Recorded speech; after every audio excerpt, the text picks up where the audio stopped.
we had this debate about Islam going up, keeping the belt, trying Islam saying he's keeping the belt, and then all of a sudden, he isn't keeping the belt.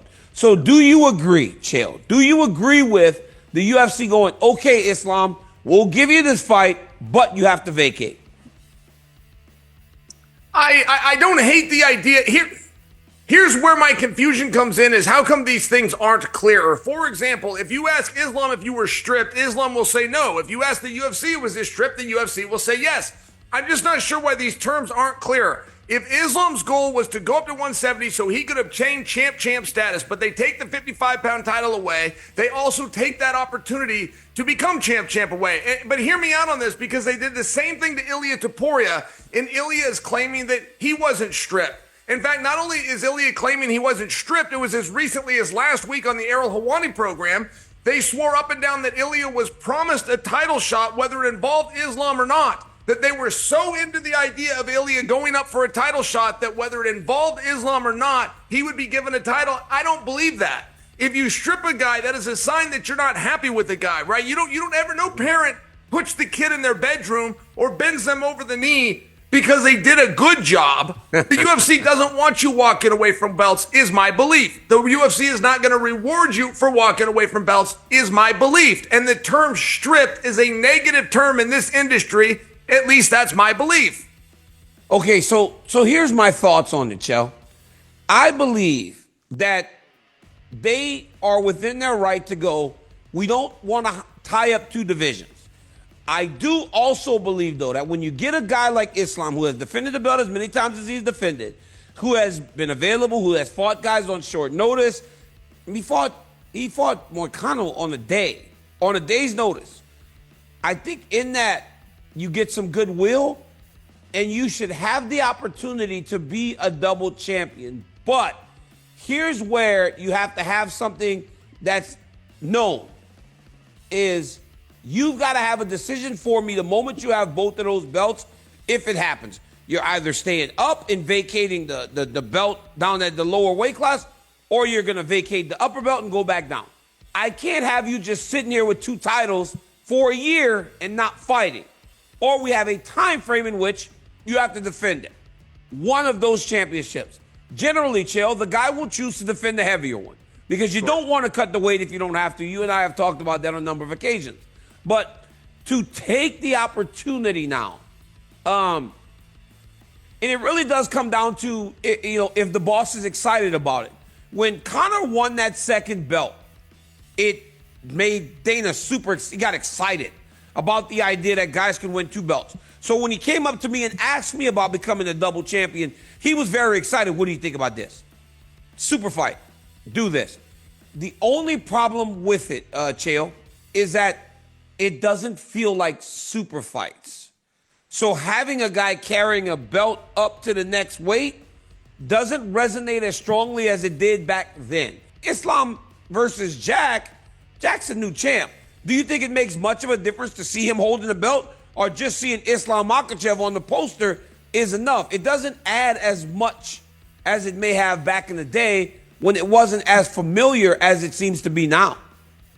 I don't disagree with anything that you just said. I'm just not willing to skip through the flowers like this is a reality. Islam went up not out of courage. Islam did not go up out of adding hardware to put on his mantle. He went up with one condition, which is I don't have to fight Belal Muhammad. Now, he can sit around and say, I could beat Belal, and I wouldn't go up and beat Belal because I can beat Belal. The bottom line is you entered a division openly that you said you wouldn't face one of the top guys. That's not a sign of courage. That's a sign of cowardice. I don't love the idea. You have an undefeated. Make sure you understand what happened. I know this is your friend, DC. I think of Islam as my friend, too. But let's think of what happened. You have an undefeated, number one ranked world champion who's chasing you down. He is willing to leave his division behind. He's willing to walk away from his belt to chase you down. You are so interested in getting away from this guy that you not only leave your belt, you leave your division, and the whole thing is only contingent that you don't have to fight Islam. Not for nothing. This is not the way champions conduct themselves. I understand what you're saying, and I've seen this thought now. I've seen this idea now, Chael, and I love that. I love when we get into this, right? This is what this is what we're paid for. We just don't do it often. I disagree completely, because here's the deal. by saying that, it almost implies, and you said it, it's an act of cowardice. It almost implies that he's afraid. Not afraid at all. Not afraid. You didn't say those words. Unwilling. But not afraid at all. I'm telling you, he's not afraid. One, you know what happened when he fought Volkanovski, Chael. You know the recognition and the value of those wins were lost on people because of where Alexander Volkanovski even fights today as the 145-pound champion. Sure. So to have the guy that beat him and go up to fight Islam after beating Volk twice and living through what happened, it turns him off to it. I don't think it's about Ilia. I think it's about the fact that if Ilia was a 55-pounder, he would fight him openly. If he was a guy that was at 55 for years, and if Ilia wins the belt and fights a time or two, and he stays at 55, he'd be more than open to fighting him again at 155. But I think it's the smell of the guy being a featherweight that turns you off of it if you're Team Makhachev. It's just the way it is, Chael. And you got to understand. You got to understand that with these dudes and with Ilia and how bold he is, it feels to me like it would turn into a circus. Now, I don't know that these dudes want to be involved in a circus, being that Khabib was involved in the biggest circus of all time with Conor. That's sure. me. I hear you on that. It doesn't seem like two equal fights, and I think that words do matter. And I do think that, whether you're being stripped or whether you're relinquishing the belt, it does matter. And I think whether you're doing what the UFC wants or you're not really does lie within that term. If you were stripped, I think we are reasonably to assume that you went opposite of what the promotion wanted you to do. I think that Dana White wanted to see Islam versus Ilia. That's what I think. Now, he's got to reward Islam, his number one pound-for-pound fighter, undefeated welterweight, whether he's 0-0 or not. He's got to reward him with something, but I don't feel that that's the fight that he would have chosen to make, and I think that's why he is choosing to use the word relinquish. Yeah. It's a very tough situation, right, from both sides. But ultimately, I think two-division champion is the word. Champ, double champ. You're still a double champ if you win two belts in two weight classes. So that world doesn't just include us. It includes Randy Couture. It includes George St. Pierre. Even though they weren't simultaneous, they were double champ. But what is even bigger to me in all of this, Chael, is it feels like now the era of the champ simultaneous is done. But by Islam going up, it leaves the belt vacant at 155. Ilia Topuria rightfully steps into that position. I know he's only had one defense of his championship, JLP, but it's not hard to see when you know someone's special. Islam called him last weekend, you're just a small, they were going back and forth, and it was awesome. He goes, you're just a small Spanish guy with a nice haircut. He's more than that. That's pretty clever, but he's much more than that. The guy can fight, man. He's got great boxing. He's got great hands. He's got good power. And like you said, confidence is key. I think the biggest thing that Topuria has right now is confidence. And I told Justin and I were talking about that. He goes, he doesn't know how to lose, so he's so confident that he can beat anyone that he goes out there and he fights in the way that he did.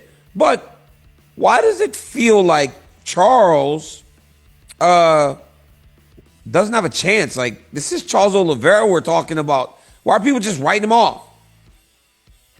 Yeah, Charles really is kind of the forsaken one here. I mean, let me just give you a great example, which would be Sarukian. If I told you that Ilia was going to fight Sarukian, I think you'd go, wow, that's a close fight. Well, yeah. If I can play that game with you and just remind you that Sarukian fought Charles and it was, wow, a super close fight. Yeah. I mean, to the fact that they thought that, when the fight was over, it was a split decision. When they weren't sure what was going to happen, Charles was choking him out, and it was kind of a saved by the bell moment.